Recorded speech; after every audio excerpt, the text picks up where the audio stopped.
یعظکم لعلکم تذکرون، اللہ تعالیٰ تمہیں نصیحت کرتا ہے تاکہ تم اس نصیحت کو قبول کر سکو، واعظ کرتا ہے اللہ تعالیٰ تمہیں۔ تین چیزیں بتا دی، عدل کرو، احسان کرو، اور رشتہ داروں کے ساتھ حسن سلوک کرو، اور تین چیزوں سے منع کر دیا۔ بے حیائی سے بچنا ہے، ہر اس برائی سے بچنا ہے، نمبر 2 جس کو تمہارا دل مانتا ہے کہ یہ برائی ہے، اور نمبر 3 بڑی بڑی جو برائیاں ہیں، بڑے بڑے سرکشی کے کام ہیں، جو بغاوت کے کام ہیں، ان سے بچنا ہے تاکہ تم نصیحت حاصل کر سکو۔ اسی آیت سے مبارکہ کے حوالے سے ایک بات یاد کر لیجئے، یہی وہ مبارک آیت ہے جو سیدنا عمر ابن عبد العزیز رحمہ اللہ تعالی المتوفی 101 ہجری، جو بنو امیہ میں ایک اچھے خلیفہ تھے، جہاں اتنے برے خلفاء تھے ان میں سے ایک اچھے خلیفہ 99 ہجری میں خلیفہ بنے، 101 ہجری میں بنو امیہ کے لوگوں نے ہی انہیں زہر دے کر شہید کر دیا 38 سال کی عمر میں۔ اب میری بھی تقریباً 38 سال ہونے والی ہے، یعنی اتنی عمر میں وہ دنیا سے چلے گئے تھے عمر بن عبد العزیز۔ 3 بر اعظموں تک مسلمانوں کی حکومت پہنچ چکی تھی، لیکن وہ شخص پیون لگے کپڑے پہنتا تھا، اور جب مسجد نبی میں آتا تھا لوگوں کی چیخیں نکل جاتی تھی کہ دنیا کا اس وقت سب سے بڑا بادشاہ ہے اور اس کی اپنی زہد کا یہ عالم ہے۔ تو خیر عمر بن عبد العزیز پہ اگر بات کی جائے تو گھنٹوں چاہیے ان کے کریکٹر کے اوپر۔ سیدنا عمر فاروق رضی اللہ تعالیٰ عنہ کی پوتی کے یہ بیٹے تھے، اور اگرچہ یہ مروان کی اولاد میں سے، مروان کے 2 بیٹے تھے نا، عبد الملک اور عبد العزیز، عبد الملک میں سے عبد الملک بن مروان، اور پھر اس کے 4 بیٹے یہ کے بعد دیگرے بنے خلفاء، ولید بن عبد الملک، سلیمان بن عبد الملک، ہشام بن عبد الملک۔ تو دوسرا جو بیٹا تھا مروان کا وہ تھا عبد العزیز۔ عبد العزیز کا نکاح سیدنا عمر کی پوتی سے ہوا تھا، اور وہ عبد العزیز کے بیٹے تھے عمر بن عبد العزیز، یعنی مروان کے یہ پوتے۔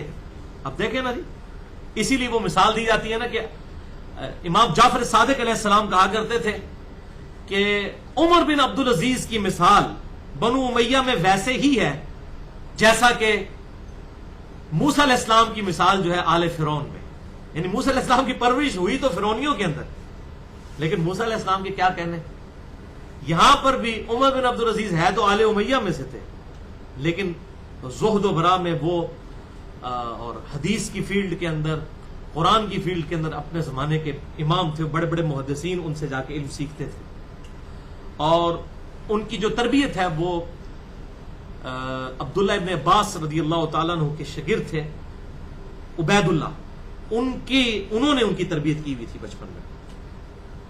اور سنن نسائی میں آتا ہے، حضرت انس ابن مالک کہتے ہیں کہ میں نے رسول اللہ صلی اللہ علیہ وسلم کے بعد جن لوگوں کے پیچھے نمازیں پڑھی ہیں ان میں سے سب سے قریب نبی صلی اللہ علیہ وسلم کی سنت کے مطابق میں نے جن لوگوں کو پایا ان میں سے ایک عمر بن عبد العزیز ہے۔ یہ حضرت انس ابن مالک کا فرمان ہے عمر بن عبد العزیز کے بعد۔ بہرحال ایک نیک شخص تھے۔ اب عمر بن عبد العزیز 99 ہجری میں خلیفہ بنے، حادثاتی طور پہ بن گئے، یہ الگ سے ایک سٹوری ہے، ویسے ایسے شریف آدمی کو کون اوپر آنے دیتا ہے، یہ ایک حادثاتی طور پہ اوپر آ گئے۔ بہرحال 41 ہجری میں صلح حسن کے بعد جب سیدنا حسن نے حضرت معاویہ بن ابی سفیان رضی اللہ تعالی عنہ کے ساتھ صلح کر لی، تو اس وقت سے لے کے 41 ہجری سے لے کے 99 ہجری تک مسلسل 60 سال تک بنو امیہ کے ممبروں پر سیدنا علی پر لعنت کی جاتی تھی، حضرت میر معاویہ کے دور میں بھی اور ان کے بیٹے کے دور میں بھی اور بعد کے لوگوں کے دور میں۔ علی پر لعنت، علی سے محبت کرنے والوں پر لعنت، والعیاذ باللہ تعالی۔ یہ بخاری اور مسلم میں بھی موجود ہے، باقی کتابوں میں میں نے پورا لیکچر اس پہ دیا ہے۔ مسئلہ نمبر 101 صحیح مسئلہ خروج اور فکر حسین حق پرستی کی علامت ہے، اس میں میں نے اس کے ریفرنسز بھی دیے ہیں، اور اہل سنت پاک.com پہ میرا ریسرچ پیپر بھی ہے، ریسرچ پیپر نمبر 5B واقعہ کربلا کا حقیقی پس منظر 50 صحیح الاسناد احادیث کی روشنی میں، جو اہل سنت کی، ہماری اپنی اہل سنت کی کتابوں میں سے ہیں، اکثر حدیثیں بخاری اور مسلم سے ہیں، کچھ ابو داؤد اور ترمذی نسائی ابن ماجہ سے، اس میں نے یہ ڈیٹیل سے یہ ریفرنسز دیے ہیں کہ آپ عمر بن عبد العزیز رضی اللہ تعالیٰ عنہ رحمہ اللہ تعالیٰ علیہ السلام بھی ہم ان کو کہتے ہیں، ان تک یہ 60 سال تک یہ مسلسل بدعت جاری رہی، بنو امیہ کے ممبروں پر سیدنا علی پر لعنت ہوتی تھی. تو عمر بن عبدالعزیز جب خلیفہ بنے تو انہوں نے اپنے گورنروں کو خط لکھا. یہ آپ کو تاریخ کی کتابوں میں بڑی ڈیٹیل سے مل جائے گا. جلال الدین سیوطی کی کتاب ہے تاریخ الخلفاء، جو مختصر تاریخ کی کتابیں لکھی گئی ہیں. جلال الدین سیوطی نے بڑی عجیب و غریب چیزیں بھی لکھی ہیں، لیکن جو چیزیں اچھی لکھی ہیں اور جو محنت کی ہے وہ تو ہم ہر چیز کا ریکارڈ کرتے ہیں. تاریخ الخلفاء انہوں نے ایک ہی جلد کے اندر آپ کو تقریباً 400 صفحوں پر مشتمل بازار سے مل جائے گی، جس میں تقریباً 900 سال کی اسلامک ہسٹری ہے مسلمان حکمرانوں کی. 911 ہجری میں جلال الدین سیوطی فوت ہوئے، تو ان کی زندگی سے پہلے تک جتنے تھے ہسٹری مسلمان حکمرانوں کی وہ سب کی سب انہوں نے لکھی ہے. تاتاریوں کا فتنہ اور چنگیز خان کا فتنہ، اس سے پہلے بنو امیہ بنو عباس کی حکومت کیسے آئی، پھر کس طریقے سے یہ ختم ہوئی، پوری ڈیٹیل. اور وہ شروع ہوئے ہیں حضرت ابوبکر صدیق رضی اللہ تعالیٰ سے لے کے آن ورڈ. اس میں انہوں نے جو حضرت عمر بن عبدالعزیز پہ چیپٹر تاریخ الخلفاء میں جلال الدین سیوطی المتوفا 911 ہجری انہوں نے باندھا ہے، عمر بن عبدالعزیز پہ جو چیپٹر باندھا ہے اس میں انہوں نے یہ بات لکھی ہے کہ بنو امیہ کے لوگ ممبروں پر سیدنا علی پر لعنت کیا کرتے تھے اور ان کو گالیاں دیا کرتے تھے، حتیٰ کہ جب عمر بن عبدالعزیز خلیفہ بنے تو انہوں نے اپنے گورنروں کو خط لکھا کہ آج کے بعد کوئی بھی شخص سیدنا علی کو ممبروں پر لعنت نہیں کرے گا. اور وہ جو خطبے میں جو لائن لکھی لکھائی آتی تھی وہ انہوں نے کہا یہ ختم کرو، اور اس کے بعد انہوں نے حکم دیا کہ تم اس کی جگہ سورۃ النحل کی آیت نمبر 90 تلاوت کیا کرو. یہ حضرت عمر بن عبدالعزیز نے احسان کیا امت کے ساتھ.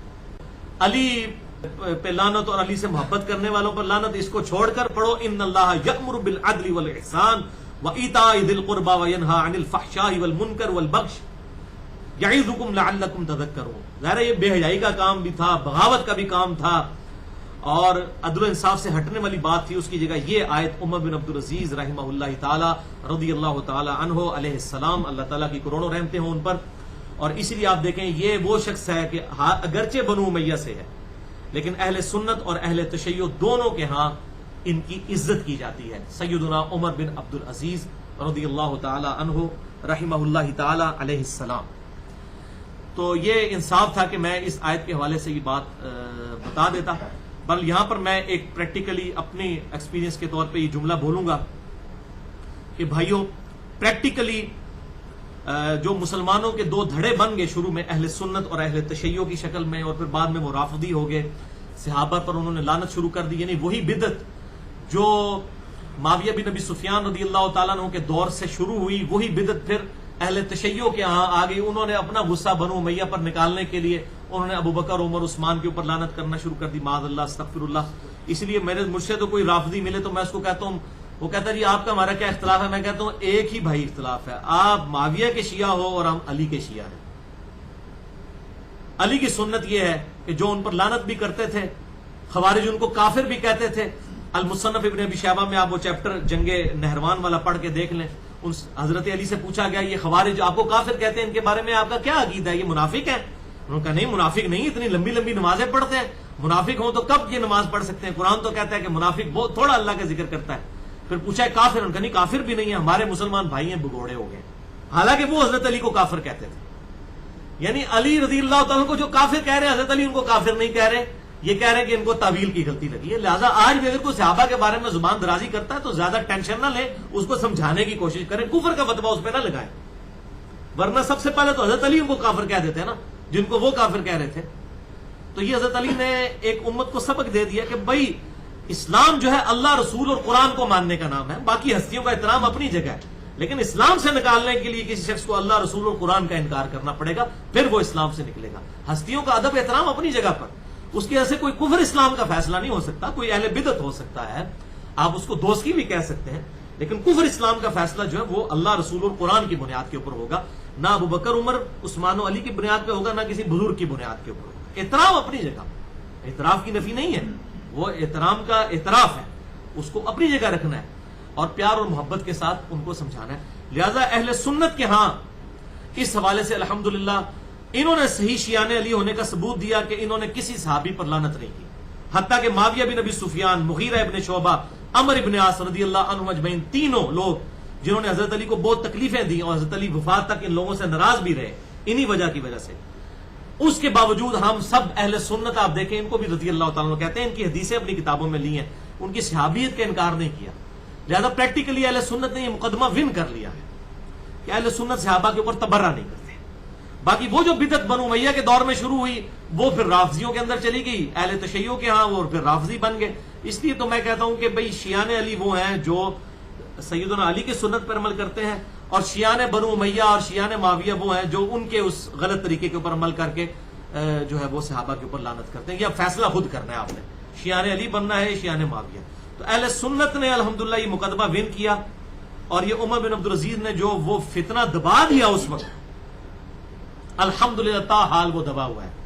یعنی اہل سنت کہلوانے والا کوئی گروہ بھی ہو، بریلوی، دیوبندی، اہل حدیث یا ان کے آف شوٹس حنفی، شافعی، مالکی، حنبلی، کوئی بھی ہو، آپ کو یہ نہیں ملے گا کہ وہ مسجدوں میں اگر 3 خلفاء کا نام لکھیں، ابو بکر، عمر، عثمان اور 7 حضرت علی کا نام چھوڑ دیں. ایسا نہیں ہوگا. میرا چیلنج ہے، کسی سنی کی مسجد میں ایسا نہیں ہوگا، چاہے وہ کسی بھی مکتبہ فکر سے ہو جو اپنے آپ کو سنی کہتے ہیں. کہنے سے تو کیا ہوتا ہے، لوگ سارے اپنے آپ کو سنی کہتے ہیں، بس جو بھی کہلواتے ہیں سنی، ان کی مسجدوں میں آپ کو. اور نہ یہ ملے گا کہ وہ 4 خلفاء کے ساتھ معاویہ بن ابی سفیان کا نام لکھ دیں کہ یہ بھی خلیفہ راشد ہے. نہیں، حق 4 یار ہی کہیں گے، 5 یار نہیں کہیں گے. اور وہ 4 میں بھی سیدنا حسن کو شامل کیا جاتا ہے کیونکہ 6 مہینے ان کے شامل ہیں، تب وہ 30 سال کی خلافت راشدہ پوری ہوتی ہے. وہ میرا مسئلہ نمبر 101 دیکھ سکتے ہیں. اور واقعہ کربلا کا حقیقی پس منظر 50 صحیح الاسناد احادیث کی روشنی میں، اس میں بھی یہ چیز میں نے ڈیٹیل کے ساتھ بیان کی ہے. اللہ تعالیٰ سے دعا ہے جو حق بات میں نے کہی اللہ تعالیٰ ہمارے دلوں میں راسخ فرمائے. اگر جس بات میں میرے منہ سے کوئی غلط بات نکل گئی تو اللہ تعالیٰ ہمارے دلوں سے محو کر دے. ہمیں کتاب و سنت کی تعلیمات پر عمل کر کے دوسرے بھائیوں تک پہنچانے کی توفیق عطا فرمائے. سبحانک اللہم و بحمدک، اشہد ان لا الہ الا انت، استغفرک و اتوب الیک، وما علینا الا البلاغ المبین.